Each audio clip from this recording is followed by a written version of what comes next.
मैं किसी SHO को ज़िम्मेदार नहीं ठहराऊँगा, मैं किसी DSP को ज़िम्मेदार नहीं ठहराऊँगा, मैं ज़िम्मेदार ठहराऊँगा DPO को, क्योंकि जिस भी इदारे का हेड अगर ठीक है तो आपका इदारा ठीक चलेगा। अगर हेड खुद करप्ट है या हेड खुद किसी मसलियत का शिकार है तो फिर कभी भी वो इदारा काम नहीं करेगा। तो मैं तो ज़िम्मेदार ठहराऊँगा DPO रहीम यार खान को। और मैं आज फिर मुतालबा आपके इस चैनल के थ्रू करूँगा वज़ीर आला पंजाब से कि फ़ौरी तौर पर इनको हटाया जाए।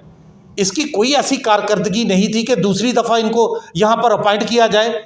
किस बुनियाद पर DPO रहीम यार खान दूसरी बुनियाद पर लगाया गया? और जब से ये लगे हैं गोंदल साहब, इन्होंने क्या किया है? वारदातें बढ़ गई हैं, चोरी चकारी बढ़ गई है, करप्शन बढ़ गई है, रिश्वत बढ़ गई है, अगवा बराए तावान बढ़ गया है, कच्चे के डाकुओं पे सारा कुछ डाला जा रहा है। तो जो ये पक्के के डाकू हैं इनको पूछने वाला कोई नहीं है। तो मोहतरमा वज़ीर आला पंजाब साहिबा, आपको देखना होगा, आप भी चाहती हैं, मुझे उम्मीद है कि आप एक नई वज़ीर आला हैं, आपका जज्बा है, आप चाहती हैं कि ब्यूरोक्रेसी के ऐसे लोगों को अगर आप पाकिस्तान में या पंजाब में कुछ करना चाहती हैं, लोगों को रिलीफ देना चाहती हैं, तो फिर आपको अच्छे लोगों को लाना होगा। सुहेल ज़फ़र चट्टा जैसे लोग यहाँ DPO रह गए हैं जिन्होंने ख़त्म किया अगवा बराए तावान का मामला। सुहेल हबीब ताजिक को मैं उनका जिक्र करूँगा, उनके किरदार। अहमद महिउद्दीन एक DPO हैं, मैं उनको सोशल मीडिया पे देखते हैं कि इन जैसे लोगों को आप अहमद महिउद्दीन को इनको हटाएं। गोंदल को मैंने एक नारा दिया उस दिन, मैंने कहा हमें गोंदल नहीं, हमें अमन चाहिए। तो अमन के लिए फिर अहमद महिउद्दीन जैसे DPO जो हैं उनको भेजा जाए, इंशाल्लाह ताला अमन होगा। अब्दुल अलीम खान साहब जो हमारे इस्तेहकाम पाकिस्तान पार्टी के सदर हैं, उनका भी मैं जिक्र करूँगा। उन्होंने भी अरबों रुपए इस पार्टी पे लगाए। हमें याद है कि हमारी पार्टी के पास फाइनेंसेस नहीं होते थे। हमारी पार्टी जो साबका थी उसमें जब निकलते थे तो वसाइल की कमी होती थी और जलसे करने के लिए हमारे पास वसाइल नहीं थे, पैसे नहीं थे। तो फिर जब 2010 में अब्दुल अलीम खान ने शमूलियत इख्तियार की तो फिर अरबों रुपए लगाकर 2011 में मीनार पाकिस्तान का जलसा करवाया। सारी फाइनेंसिंग उसमें अरबों रुपए की थी तो अब्दुल अलीम खान साहब ने। तो जब इस जैसे चले हम लोगों ने तो अपना जो कुछ जितना था लगाया, वक्त लगाया। तो अब्दुल अलीम खान जैसे लोग जिन्होंने अरबों रुपए लगाकर पार्टी को खड़ा किया, तो जब इक़्तिदार में आए तो फिर ना उनकी पार्टी में गुंजाइश रही, ज़रूरत रही, और ना फिर ज़िला लेवल पे देखें तो राना राहील जैसे लोगों की, मुझ जैसे बेशुमार लोग हैं जिनको इक़्तिदार में आने के बाद बिल्कुल साइडलाइन कर दिया गया और नए लोगों को, चोरों को, डाकुओं को जिनको कहा गया उनको आगे ले आए। अब्दुल अलीम खान को अल्लाह ताला ने बहुत सारी चीज़ों से नवाजा है। अब्दुल अलीम खान के पास VN भी है, अब्दुल अलीम खान के पास वसाइल भी हैं, और अब्दुल अलीम खान के पास हुब्बुल वतनी भी है।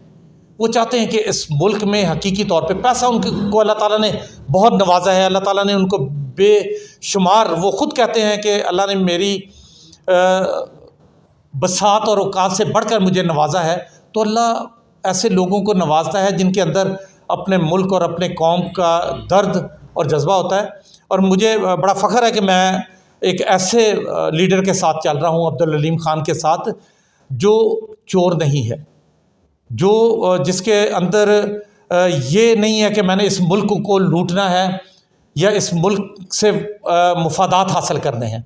वो अपने वसाइल भी, आज भी उनके पास 4 या 3 वजारतें अगर पाकिस्तान की बड़ी हैं तो ना तो वो अपनी वजारतों की तनख्वाहें ले रहे हैं, यहाँ तक कि वो अपने तमाम जितने भी सरकारी दफातर हैं उनके अखराजात अपनी जेब से कर रहे हैं। उन्होंने कोई प्रोटोकॉल नहीं लिया हुआ है, अपनी गाड़ियाँ इस्तेमाल कर रहे हैं, सरकारी गाड़ियाँ नहीं इस्तेमाल कर रहे हैं, और तमाम पैसा जितना भी इस मुल्क और कौम की बेहतरी के लिए वो अपनी जेब से लगा रहे हैं। वो इसलिए लगा रहे हैं, वो कहते हैं कि मुझे अल्लाह ने दिया है तो मेरे ऊपर ज़िम्मेदारी है कि मैं इस मुल्क और कौम पर अपने वसाइल लगाऊँ। तो जिस बंदे की सोच ऐसी हो, जिस बंदे की नीयत ऐसी हो, उसके साथ मैं समझता हूँ कि चल कर आप वाक़तन एक अच्छा पाकिस्तान, एक मजबूत पाकिस्तान और एक मुस्तहकम पाकिस्तान बना सकते हैं। और इंशाअल्लाह ताला इस्तेहकाम पाकिस्तान पार्टी की एक डिस्ट्रिक्ट की जो ज़िम्मेदारी अब्दुल अलीम खान ने मेरे ऊपर डाली है, मैं उसको बड़ी नेक नियति के साथ इंशाअल्लाह निभाने की कोशिश कर रहा हूँ। हमारे पंजाब के सदर हैं जी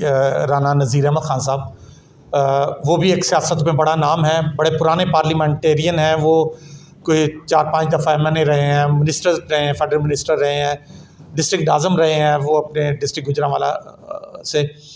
तो मैं समझता हूँ कि एक बड़ी कदावर शख्सियत और साफ़ सुथरी शख्सियत है। एक कदावर शख्सियत होना एक अलग चीज़ है, लेकिन उन पर कोई एलिगेशन नहीं है। हमें ये फ़ख्र है, शोएब सिद्दीकी साहब हमारे जनरल सेक्रेटरी पंजाब के हैं, मौजूदा MPA भी हैं। उन पर कोई बंदा एलिगेशन नहीं लगा सकता कि उन्होंने कोई 1 रुपए की भी, इससे पहले भी वो MPA PTI के दौर में भी रहे हैं। लोगों पर जब कोई इक़्तिदार में होता है अब्दुल क़ुद्दूस साहब, तो उन पर एलिगेशन ज़रूर लगते हैं, कोई मिनिस्ट्री में होता है ज़रूर लगते हैं। हमें ये फ़ख्र है मेरे कायद अब्दुल हलीम खान पर, या मेरे पंजाब के प्रेसिडेंट है राना नज़ीर अहमद खान साहब, या शोएब सिद्दीकी सेक्रेटरी जनरल पंजाब हैं। इन पर कोई शख्स जो है ये एलिगेशन नहीं लगा सकता कि इन्होंने इक़्तिदार में रह के इस मुल्क और कौम को लूटा है। साफ़ सुथरी सियासत उन्होंने किया, और इंशाअल्लाह ताला बहुत जल्द मेरे पंजाब के प्रेसिडेंट और सेक्रेटरी जनरल रहीम यार खान डिस्ट्रिक्ट का दौरा कर रहे हैं। उसके बाद इंशाअल्लाह अब्दुल हलीम खान साहब का दौरा है, और एक बड़ा कन्वेंशन हम इंशाअल्लाह ताला इस रहीम यार खान में अपने कायद अब्दुल हलीम खान को देंगे पंजाब के प्रेसिडेंट के विज़िट के बाद। ज़िले में जुल्म और नाइंसाफ़ी के ख़िलाफ़ कोई और बोले या ना बोले, राना राहील तो हर सूरत में आवाज़ उठाएगा। अगर DPO भी गलत काम करता है तो मैं ज़रूर उस पर आवाज़ उठाऊँगा, अगर DCO गलत काम करता है तो मैं उस पर ज़रूर आवाज़ उठाऊँगा।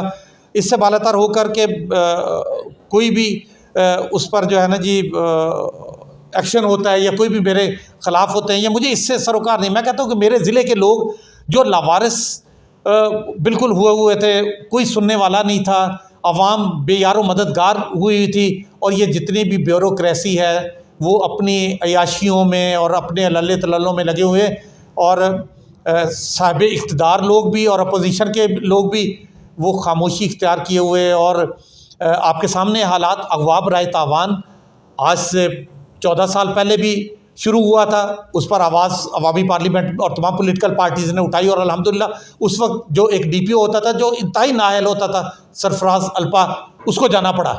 साबका पार्टी जो थी हमारी, उसमें जो वक्त देने वाले, जो जान लगाने वाले लोग थे, या जो माल लगाने वाले लोग थे, उनकी कदर नहीं की गई। उसमें ऐसे लोगों को लाकर इक़्तिदार में ज़िम्मेदारियाँ दे दी गईं जिनका पार्टी से कोई लेना देना नहीं था, जिनका हमेशा जिन्होंने PTI की मुखालफत की थी, जिन्होंने हमेशा इमरान खान साहब के सामने खड़े रहे, वही लोग जो है ना जी, वो आप भी समझते हैं, जानते हैं कि उन्होंने ही आके वज़ीर आला उस्मान बुज़दार लगा दिया गया। और बहुत सारे लोग, शेख रशीद साहब को आप देखें कि उनका खान साहब के साथ इंटरव्यू था, खान साहब ने कहा था कि जो है ना जी, तुम जैसे बंदे को मैं कभी जो है ना जी मुंशी भी नहीं लगाऊंगा। और इसी तरह परवेज़ इलाही साहब को कहा गया था कि तुम सबसे बड़े पंजाब के डाकू। बहुत सारी ऐसी है। मैं अगर ये सारा 1996 से 2018 तक का जिक्र करना शुरू करूं तो शायद इसमें घंटों लग जाएं, क्योंकि एक एक चीज़ मैंने अपनी आँखों से वो देखा है। 1996 से लेकर 2018 तक के उस पार्टी के अरूज व ज़वाल को कौन लोग आए, किन्होंने मुफादात उठाए, किन लोगों ने, तो वो एक लंबा हो जाएगा। बिस्मिल्लाहिर्रहमानिर्रहीम। राना रहील साहब, आप हमारी ज़िला की बहुत सरगर्म सियासी शख्सियत हैं, सियासी कारकुन हैं, अरसे दराज से पाकिस्तान तहरीक इंसाफ के भी ज़िला रहीम यार खान के बानी सदर थे। आप इस्तेहकाम पाकिस्तान पार्टी के भी पहले बानी सदर हैं ज़िला रहीम यार खान ने। तो तंजीमी हवाले से आप बता रहे थे कि तशरीफ़ ला रहे हैं आपकी जो क़यादत है सूबाई सतह की, और वो रहीम यार खान और लियाकतपुर की जो बॉडी है वो तहसीलों की नामज़द करेंगे। बाकी 2 तहसीलों की हो चुकी है, कुछ उनका तारुफ कराएं अपने जो सूबाई तहसील के सदूर हैं। जी सर। जी, बिस्मिल्लाहिर्रहमानिर्रहीम। सबसे पहले तो मैं नेशनल प्रेस क्लब के तमाम ऑनरेबल मेंबरान का और जनाब सदर बलोच साहब, आपका फ़याज़ साहब, आपकी पूरी टीम का दिल की गहराइयों से शुक्रिया अदा करता हूँ कि आपने अपने कीमती वक्त से टाइम मुझ जैसे कारकुन के लिए निकाला। उस पर मैं दिल की गहराइयों से आप पूरी टीम का शुक्रिया अदा करता हूँ। भाई अब्दुल क़ुद्दूस साहब, मेरे लिए ये भी बड़ी एज़ाज़ की बात है कि जब भी मैंने किसी भी सियासी एक्टिविटी का आगाज़ किया तो आप जैसे इसके मीडिया के जो बड़े हज़रात हैं, मैं समझता हूँ बड़े नाम हैं आप सारे, आपकी मोहब्बत, आपकी शफ़क़त, आपकी रहनुमाई हमेशा मेरे साथ रही, जिसकी वजह से मुझे तंजीमी मामलात में या सियासी मामलात में काम करने के लिए बहुत आसानी रही। जहाँ तक आपने साबका पार्टी का भी ज़िक्र कर दिया, थोड़ा सा ज़रूरी समझता हूँ कि आपके इस चैनल के हवाले से 1996 में जब पीटीआई बनी तो उसी वक्त मैं भी उसका फाउंडर मेंबर बना और दिलो जान से पाकिस्तान तहरीक इंसाफ को लेकर हम निकले। बहुत सारे दोस्त थे, बहुत सारी टीम थी, बहुत सारे लोग थे जिन्होंने पाकिस्तान तहरीक इंसाफ की बुनियाद रखी और इमरान खान साहब के साथ मूव किया और 24 साल तक पूरी, आप भी जानते हैं, पूरा डिस्ट्रिक्ट जानता है, पूरा पाकिस्तान जानता है कि हमने ना दिन देखा, ना रात देखी, ना सुबह देखी, ना शाम, ना धूप, ना छाँव। हमने ज़िंदगी का मकसद बनाकर एक नया पाकिस्तान बनाने के लिए हम निकल पड़े। कॉलेज से निकले थे, नई नई जवानी थी, जज्बा था कि एक नया पाकिस्तान बनाएंगे, क्योंकि इस मुल्क में एक खला था, इस मुल्क में एक अच्छे लीडर की ज़रूरत थी, इस मुल्क में ऐसी सियासत की ज़रूरत थी जिसमें अमीर और गरीब के फ़र्क को ख़त्म किया जाए, जिसके लिए कानून सबका बराबर हो, अमीर का भी वही कानून, गरीब के लिए भी वही कानून, तालीमी निज़ाम ऐसा हो कि जिसमें अमीर और गरीब का बच्चा एक तालीम हासिल करे, मुसावात हो पाकिस्तान में। उसका नारा लेकर निकले और 24 साल तक हम जो है ना जी अपना जान माल वक्त लगाते हुए इसको खड़ा किया। लेकिन बदकिस्मती कहूँगा कि जब मौका मिला, जब इक़्तिदार आया, तो फिर जो जेन्युइन लोग थे, जिन लोगों ने अपना टाइम दिया, वक्त सबसे बड़ी दौलत है मैं समझता हूँ इस दौर में, जो है ना जी टाइम इज़ मनी। वो कहते हैं ना जी कि गोरे हम लोग तो पैसे की कदर करते हैं, लेकिन बाहर के मुल्कों में, तरक्की याफ्ता मुल्कों में, वहाँ पर वक्त की कदर है, वक्त की कीमत है कि जिसने वक्त लगा दिया, ज़िंदगी लगा दी, तो उसको जाना जाता है कि इसकी सबसे बड़ी कंट्रीब्यूशन है। लेकिन इसमें मैं समझता हूँ कि साबका पार्टी जो थी हमारी, उसमें जो वक्त देने वाले, जो जान लगाने वाले लोग थे या जो माल लगाने वाले लोग थे, उनकी कदर नहीं की गई। उसमें ऐसे लोगों को लाकर इक़्तिदार में ज़िम्मेदारियाँ दे दी गईं जिनका पार्टी से कोई लेना देना नहीं था, जिनका हमेशा, जिन्होंने पीटीआई की मुखालफत की थी, जिन्होंने हमेशा इमरान खान साहब के सामने खड़े रहे, वही लोग जो है ना जी वो आप भी समझते हैं, जानते हैं कि उन्होंने ही आके वज़ीर आला उस्मान बुज़दार लगा दिया गया। और बहुत सारे लोग, शेख रशीद साहब को आप देखें कि उनका खान साहब के साथ इंटरव्यू था, खान साहब ने कहा था कि जो है ना जी तुम जैसे बंदे को मैं कभी जो है ना जी मुंशी भी नहीं लगाऊंगा। और इसी तरह परवेज़ इलाही साहब को कहा गया था कि तुम सबसे बड़े पंजाब के डाकू। बहुत सारी ऐसी है। मैं अगर ये सारा 1996 से 2018 तक का ज़िक्र करना शुरू करूं तो शायद इसमें घंटों लग जाएं, क्योंकि एक एक चीज़ मैंने अपनी आँखों से वो देखा है। 1996 से लेकर 2018 तक के उस पार्टी के अरूज व ज़वाल को कौन लोग आए, किन्होंने मुफादात उठाए, किन लोगों ने, तो वो एक लंबा हो जाएगा। तो वही एक दुख और तकलीफ़ होती है कि 24 साल कोई शख्स भी नहीं चाहता कि एक पार्टी से जब आगाज़ करता है तो उसको छोड़ के मुझ जैसा ख़ास तौर पे आदमी, या अब्दुल अलीम खान साहब जो हमारे इस्तेहकाम पाकिस्तान पार्टी के सदर हैं, उनका मैं ज़िक्र करूँगा। उन्होंने भी अरबों रुपए इस पार्टी पे लगाए। हमें याद है कि हमारी पार्टी के पास फाइनेंसेस नहीं होते थे। हमारी पार्टी जो साबका थी उसमें जब निकलते थे तो वसाइल की कमी होती थी और जलसे करने के लिए हमारे पास वसाइल नहीं थे, पैसे नहीं थे। तो फिर जब 2010 में अब्दुल अलीम खान ने शमूलियत इख्तियार की तो फिर अरबों रुपए लगाकर 2011 में मीनार पाकिस्तान का जलसा करवाया। सारी फाइनेंसिंग उसमें अरबों रुपए की थी तो अब्दुल अलीम खान साहब ने। तो जब इस जैसे चले हम लोगों ने तो अपना जो कुछ जितना था लगाया, वक्त लगाया, तो अब्दुल अलीम खान जैसे लोग जिन्होंने अरबों रुपए लगाकर पार्टी को खड़ा किया, तो जब इक़्तिदार में आए तो फिर ना उनकी पार्टी में गुंजाइश रही, ज़रूरत रही और ना फिर ज़िला लेवल पे देखें तो राना राहील जैसे लोगों की, मुझ जैसे बेशुमार लोग हैं जिनको इक़्तिदार में आने के बाद बिल्कुल साइड लाइन कर दिया गया और नए लोगों को, चोरों को, डाकुओं को जिनको कहा गया उनको आगे ले आए। उसकी वजह से आज भी हमें दुख होता है कि हम एजेंडा तो लेके निकले थे। 1996 में पहला नारा होता था इंसाफ आम, एहतसाब सरेआम और इक़्तिदार में अवाम। ये 3 चीज़ों पे लेके पीटीआई निकली थी और 2018 में तीनों चीज़ें बदकिस्मती से वो उससे हम उसको पसे पुश डाल दिया और उससे बिल्कुल अपोजिट लेकर चले, और जिसका आज नतीजा आपके सामने है कि वो मुफाद परस्त लोग सारे के सारे निकल गए, सारे के सारे जो है ना जी जिन्होंने फ़ायदे उठाए, और मैं समझता हूँ इस मुल्क और इस पार्टी को नुकसान पहुँचाने वाले जो लोग थे वो चले गए। और आज वो, तो मैं समझता हूँ कि जो लीडर किसी भी पार्टी का हो अपने मुखलिस दोस्तों, अपने मुखलिस साथियों को नज़रअंदाज कर देता है, भूल देता है, तो उसका अंजाम फिर ऐसा ही होता है जैसा कि इनका हुआ।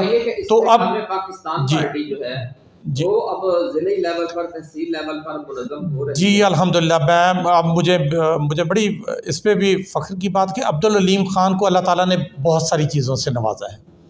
अब्दुल अलीम ख़ान के पास वीएन भी है, अब्दुल अलीम ख़ान के पास वसाइल भी हैं, और अब्दुल अलीम ख़ान के पास हुब्बुल वतनी भी है।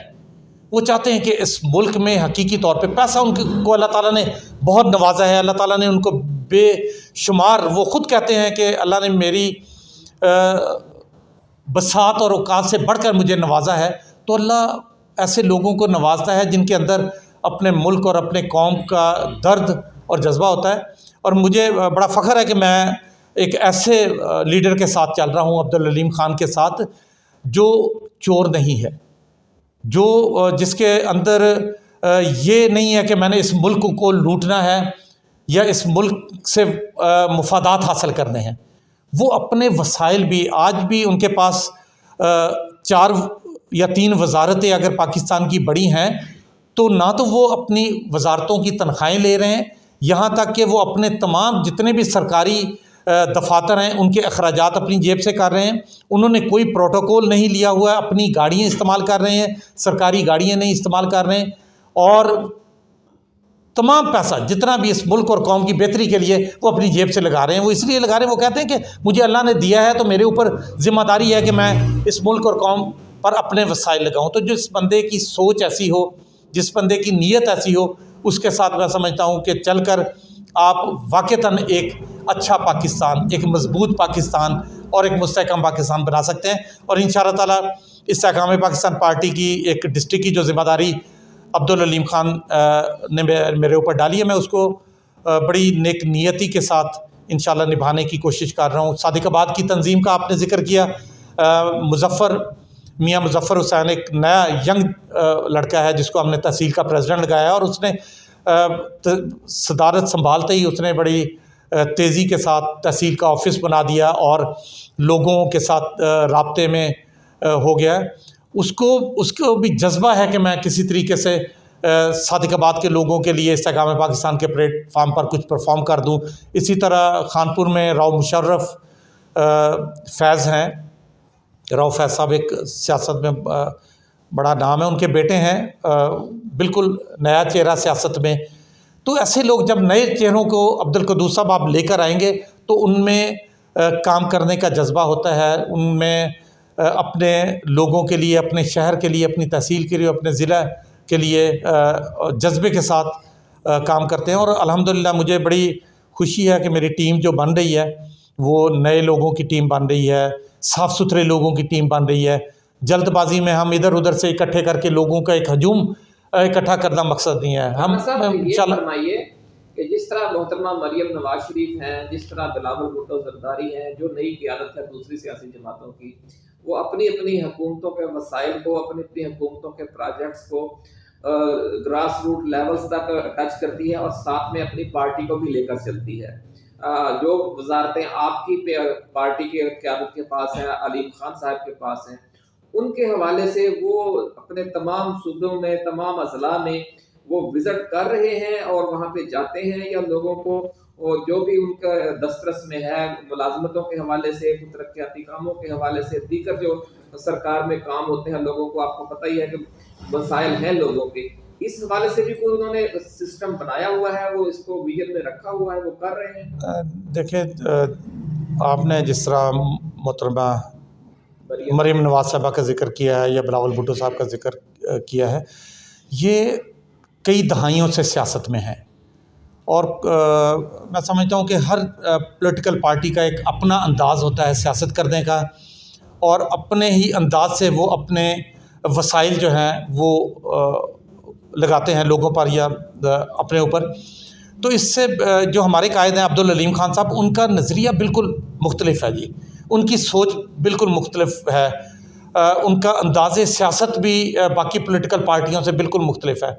अब्दुल अलीम खान साहब कभी भी नहीं चाहते कि वो सरकारी वसाइल कि उनके पास अगर वजारतें हैं तो वो उन वजारतों की आड़ में अपनी इस्तेहकाम पाकिस्तान पार्टी को मजबूत करें। वो अपने वसाइल के साथ अपनी पॉलिटिकल पार्टी को मजबूत करना चाहते हैं। ये जो वजारतें होती हैं ये कौम का पैसा है, ये कौम की अमानत है, इसको आपने कौम के ऊपर तो लगाना है, आपने अपनी ज़ात पर या आपने अपनी पार्टी के मुफाद में नहीं लगाना है। इसी तरह अब्दुल अलीम खान साहब बड़ी ईमानदारी के साथ, नेक नियति के साथ मवासलात की वजारत को आप देख लें कि एक साल के अंदर 50 अरब रुपए उन्होंने इसके जो है रेवेन्यू है जो पिछले साल की निस्बत उन्होंने बढ़ाया है। उन्होंने एक्सपेंसेस कंट्रोल किए हैं, उन्होंने जो इसमें करप्शन हो रही थी उसको कंट्रोल किया है और कौमी ख़जाने पे 50 अरब रुपए एक्स्ट्रा जो है वजारत मवासलात। इसी तरह निजकारी में वो अपनी ज़िम्मेदारियों को निभा रहे हैं। वो चाह रहे हैं कि निजकारी जो इदारे इस मुल्क पर बोझ हैं वो इस मुल्क पर नहीं, वो कौम पर बोझ है, वो आपके और मेरे जेबों पर बोझ डाल रहा है, उसको भी वो कम करने के लिए अपना किरदार अदा कर रहे हैं। मेरे सवाल का थोड़ा सा मकसद सर ये था कि जिस तरह पाकिस्तान पीपल्स पार्टी और पाकिस्तान मुस्लिम लीग नून ने एक कोऑर्डिनेशन कमेटी बनाई हुई है कि ज़िली सतह पर, तहसील सतह पर, सूबे में पूरे लेवल पर कि जो तकर्रियाँ तबादले हैं, लोगों के मसाइल हैं और जो इश्यूज़ हैं इंतज़ामी नौइयत के, उन्हें भी अकोमोडेट किया जाए। जो अवाम पीपल्स पार्टी की क़यादत के ज़रिए रब्ता करते हैं, जो मुस्लिम लीग नून की क़यादत के ज़रिए रब्ता करते हैं, उनके मसाइल तो हल हो रहे हैं। तो इसलिए वो काफ़ी, आपने देखा होगा कि झगड़े भी चलते हैं। मैं ये सवाल ये कर रहा था कि आपकी पार्टी के तवज्जुह से अगर लोग अपने मसाइल के लिए रब्ता करते हैं, उसका क्या मैकेनिज़्म है, उसका क्या सिलसिला? देखिए, हम इत्तेहादी हैं बड़े छोटे से इस हुकूमत के, पूरी हुकूमत हमारी नहीं है, पूरी हुकूमत हमारे पास नहीं है। अब्दुल कुद्दूस साहब, आप समझते हैं कि जिसकी गवर्नमेंट पूरी होती है उसकी कोशिश होती है कि तमाम जितने भी इसके वसाइल हैं वो हमारे ही ज़रिए और हमारी पार्टी के ज़रिए जो है ना जी वो इस्तेमाल होने चाहिए और हमारे ही बंदे अकोमोडेट होने चाहिए। मैं समझता हूँ कि इंशाल्लाह इस्तेहकाम पाकिस्तान पार्टी जो है वो बड़ी तेज़ी के साथ इस मुल्क में ग्रो कर रही है। आने वाला वक्त अल्लाह के फजल करम से इस्तेहकाम पाकिस्तान पार्टी का वक्त है। जब इक़्तिदार इस्तेहकाम पाकिस्तान पार्टी का होगा तो इंशाल्लाह आप देखेंगे उसमें भी अब हमारे कायद अब्दुल अलीम खान साहब की ये सोच नहीं है कि हम अपने बंदों को अकोमोडेट करें। उनकी ये सोच होगी कि जो लोग मेरिट पर लोगों के मसाइल हल कर रहे होंगे उनको इंशाल्लाह ताला वो आगे लेकर आएंगे। अभी भी वो अपनी वजारतों के अंदर रहते हुए भी वो पार्टी से, इस्तेहकाम पाकिस्तान पार्टी से हटकर जो लोग समझते हैं कि मेरिट पर इस वजारतों में अकोमोडेट कर सकते हैं, लोगों को फ़ायदा पहुंचा सकते हैं, मुल्क और कौम के मुफाद को मद्देनज़र रखते हुए उस पर वो अपना काम कर रहे हैं और उनकी टीम जो है वो काम पैरेलल कर रही है अल्हम्दुलिल्लाह। आप फरमा रहे थे कि कुछ क़यादत सूबाई सतह की ज़िला रहीफ़ खान के विज़िट पर आ रही है और कुछ मज़ीद तंज़ीमी हवाले से एक्टिविटी होगी, वो ज़रा बताइए। जी, मैं हमारे पंजाब के सदर हैं जी राना नज़ीर अहमद खान साहब, वो भी एक सियासत में बड़ा नाम है, बड़े पुराने पार्लियामेंटेरियन हैं। वो कोई 4-5 दफ़ा MNA रहे हैं, मिनिस्टर रहे हैं, फेडरल मिनिस्टर रहे हैं, डिस्ट्रिक्ट नाज़म रहे हैं वो अपने डिस्ट्रिक्ट गुजरांवाला से। तो मैं समझता हूँ कि एक बड़ी कदावर शख्सियत और साफ़ सुथरी शख्सियत है। एक कदावर शख्सियत होना एक अलग चीज़ है, लेकिन उन पर कोई एलिगेशन नहीं है। हमें ये फ़ख्र है, शुएब सिद्दीकी साहब हमारे जनरल सेक्रेटरी पंजाब के हैं, मौजूदा MPA भी हैं, उन पर कोई बंदा एलिगेशन नहीं लगा सकता कि उन्होंने कोई 1 रुपए की भी, इससे पहले भी वो MPA PTI के दौर में भी रहे हैं। लोगों पर जब कोई इक़्तिदार में होता है अब्दुल कुद्दूस साहब तो उन पर एलिगेशन ज़रूर लगते हैं, कोई मिनिस्ट्री में होता है ज़रूर लगते हैं। हमें ये फ़ख्र है मेरे कायद अब्दुल अलीम ख़ान पर, या मेरे पंजाब के प्रेसिडेंट हैं राना नज़ीर अहमद ख़ान साहब, या शहब सदीकी सेक्रेटरी जनरल पंजाब हैं, इन पर कोई शख्स जो है ये एलिगेशन नहीं लगा सकता कि इन्होंने इक़्तिदार में रह के इस मुल्क और कौम को लूटा है। साफ़ सुथरी सियासत उन्होंने की है और इंशाअल्लाह ताला बहुत जल्द मेरे पंजाब के प्रेसिडेंट और सेक्रेटरी जनरल रहीम यार खान डिस्ट्रिक्ट का दौरा कर रहे हैं। उसके बाद इंशाअल्लाह अब्दुल अलीम ख़ान साहब का दौरा है और एक बड़ा कन्वेंशन हम इंशाअल्लाह ताला इस रहीम यार खान में अपने कायद अब्दुल अलीम ख़ान को देंगे पंजाब के प्रेसिडेंट के विज़िट के बाद। तो उसके बाद इंशाल्लाह आप देखेंगे कि ज़िले की फ़ज़ा इंशाल्लाह ताला बिल्कुल चेंज हो जाएगी। आखिर में सर ये सवाल हम करना चाहते हैं, बल्कि पहले अप्रिशिएट भी करना चाहते हैं कि हालिया दिनों में जो अवामी पार्लियामेंट का एक इजलास हुआ बड़ा अहम, बल्कि 2 इजलास हो चुके हैं बानी चेयरमैन हज़रत अल्लामा अब्दुल रऊफ़ रब्बानी साहब की काविशों से। पाकिस्तान इस्तेहकाम पाकिस्तान पार्टी ने और आपने उसमें खासी पुरजोश एक्टिविटी की है, हिस्सा लिया है, अपने ख्यालात का इजहार किया है। तो अब आप क्या देखते जा रहे हैं कि अवामी पार्लियामेंट जो मेगा सीवरेज का इशू है ख़ास तौर पर, और जो अगवा बराए तावान का मामला है, उस पर क्या पॉजिटिव किरदार अदा करने जा रहे हैं? मैं जी बिल्कुल अवामी पार्लियामेंट के तमाम कायदीन, ये अवामी पार्लियामेंट पहले भी आपको पता कुछ साल पहले भी जो है ना जी ये अल्लामा अब्दुल रऊफ़ रब्बानी साहब की क़यादत में जो है ना जी ये बनाई गई, और उसके बाद बिल्कुल खामोशी। जब मैं यहाँ से चला गया PTI छोड़ने के बाद लाहौर में, तो उसके बाद अब्दुल अलीम ख़ान साहब के साथ ही हमने जो है सियासत का अपना आगाज़ किया। तो फिर मेरे ऊपर जब ज़िम्मेदारी डालकर रहीम यार खान भेजा गया, तो मैंने आकर देखा कि यहाँ पर कोई भी जुल्म और नाइंसाफ़ी के ख़िलाफ़ आवाज़ उठाने के लिए तैयार नहीं है। अवामी पार्लियामेंट के जो हज़रात सारे बहुत मोतबर शख्सियात शामिल हैं, तमाम पॉलिटिकल पार्टीज़ के लोग इसमें शामिल हैं, वो भी किसी वजह से खामोशी इख्तियार किए हुए थे।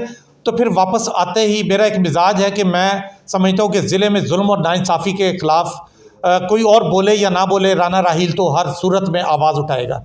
अगर DPO भी गलत काम करता है तो मैं ज़रूर उस पर आवाज़ उठाऊँगा, अगर DCO गलत काम करता है तो मैं उस पर ज़रूर आवाज़ उठाऊँगा।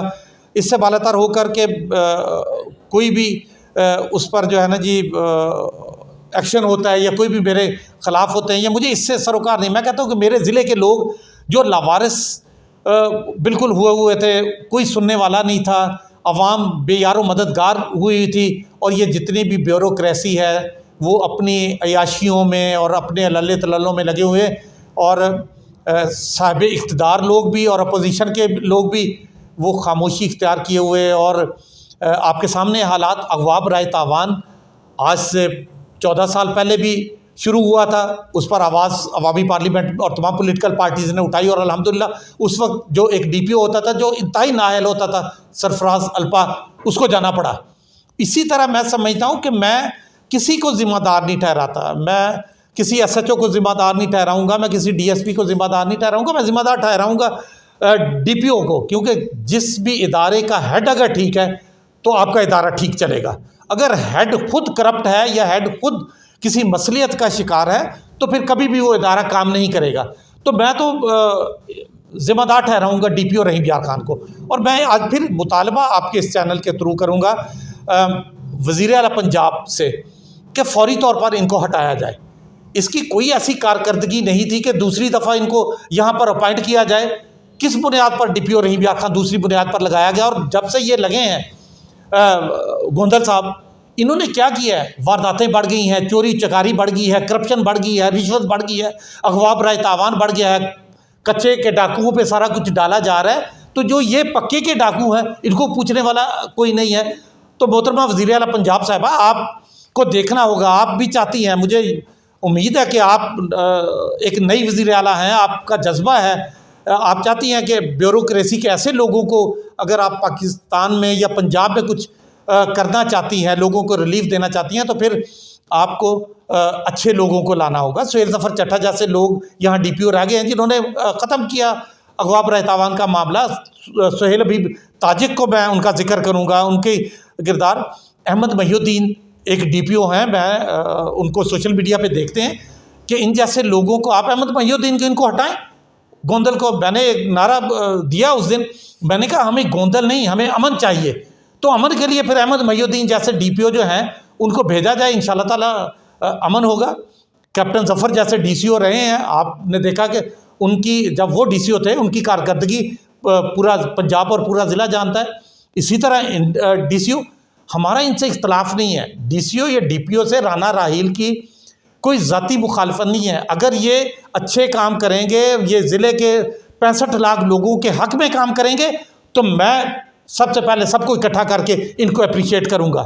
अगर ये गलत काम करेंगे, अगर ये रिश्वत का बाज़ार गर्म करेंगे, अगर ये लूटमार करेंगे, थानों में अब बहुत सारे अच्छे SHOs भी हैं, कुछ लोग लूटमार में भी लगे हुए हैं।